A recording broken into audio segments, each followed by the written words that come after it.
भास्कर दिवाकर नमस्तुभ्यं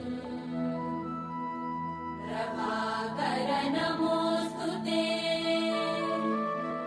सप्ताश्वरथमारूढम् प्रचण्डं कश्यपात्मजम् श्वेतपद्मधरं देवम् तं सूर्यं प्रणमाम्यहम्।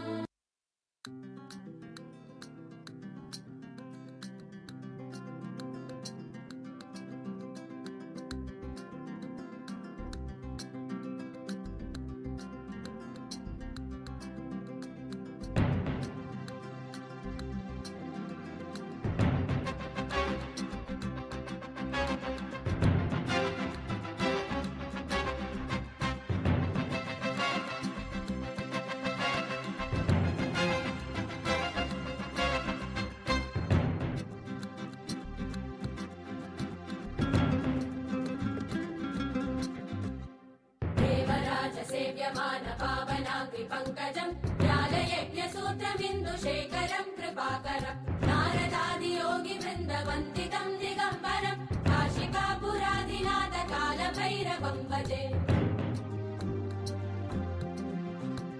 भानुकोटिभास्वरं भवतारकं परं नीलकण्ठमीप्सितार्थदायकं त्रिलोचनं कालकालमम्बुजाक्षमक्षशूलमक्षरं काशिकापुराधिनाथ कालभैरवं भजे।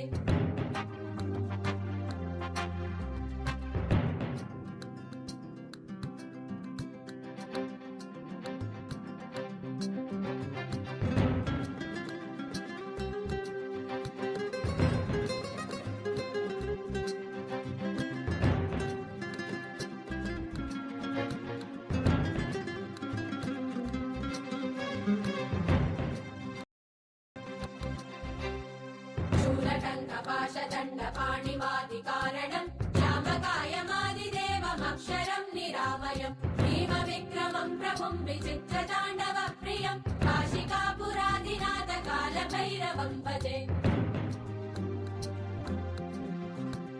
मुक्तिमुक्तिदायकं प्रशस्तचारुविग्रहं भक्तवत्सलं स्थितं समस्तलोकविग्रहं निरिक्वनन्मनोज्ञहेम किङ्किणीलसत्कटिं काशिकापुराधिनाथ कालभैरवं भजे।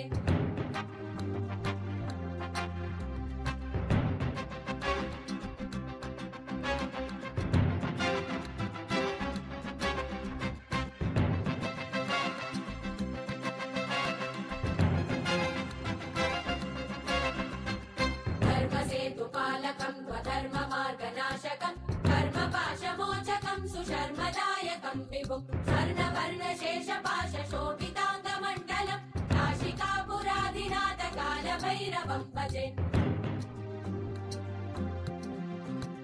रत्नपादुका प्रभाविरामपादयुग्मकं नित्यमद्वितीयमिष्टदैवतं निरञ्जनं मृत्युदर्पनाशनं करालदं श्रमोक्षणं काशिकापुराधिनाथ कालभैरवं भजे।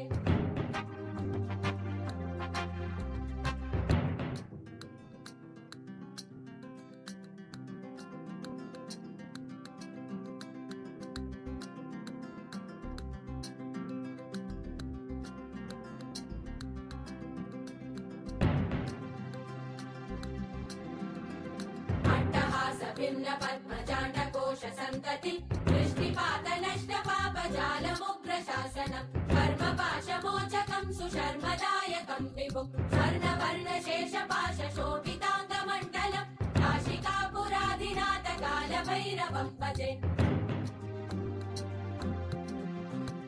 रत्नपादुका प्रभाविरामपादयुग्मकं नित्यमद्वितीयमिष्टदैवतं निरञ्जनं मृत्युदर्पनाशनं करालदं श्रमोक्षणं काशिकापुराधिनाथ कालभैरवं भजे।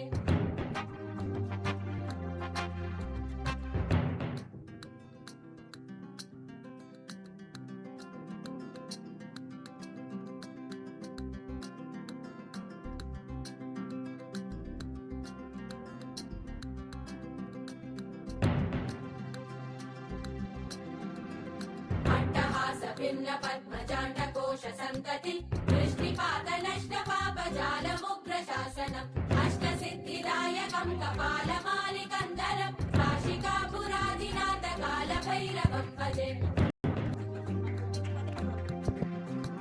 भूतसङ्गनायकं विशालकीर्तिदायकं చాలా చక్కగా చేశారు కదా. యోగా